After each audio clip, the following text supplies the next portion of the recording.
working at two levels. It's speaking to government and non-government agencies about the issues of immigrant women. It's also trying to work with the women at the grassroots level in trying to getting them engaged in English classes or bridging courses, even coming into the center to do some computer courses so that it gives them more confidence when applying for jobs.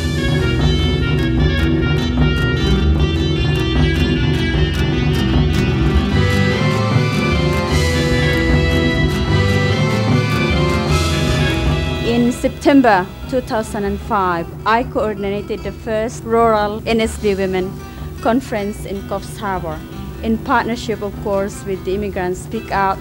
I'm really thankful to the Immigrant Women Speakout because through this association, we were heard and we were able to speak out. One lady was abused by her husband, and when seeing police, her English was really bad, and the police didn't understand her. One of the problems that we have, of course, in the rural area is that most legal system, the police, the court, don't access interpreters, and it's very hard for women to get into the magistrate, let alone get the police to get an interpreter when they have a domestic violence.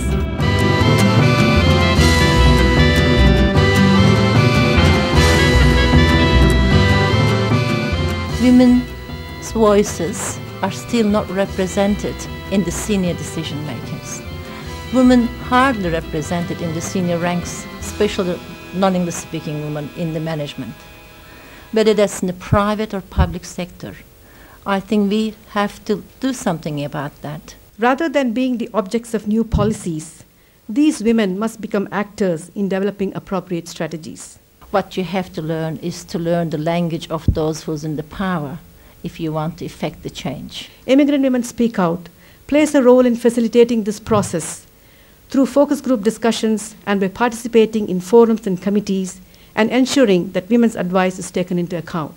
We like to think, because we now have women who were born overseas or whose parents were born overseas in positions of authority in all sorts of areas, in politics, in business, in the arts, that our work is done. Well, our work is certainly very far from done. Some people may argue that women have made a lot of progress in the last decades, even to the extent that there is no need for affirmative action. Others, who have their feet on the ground, think differently.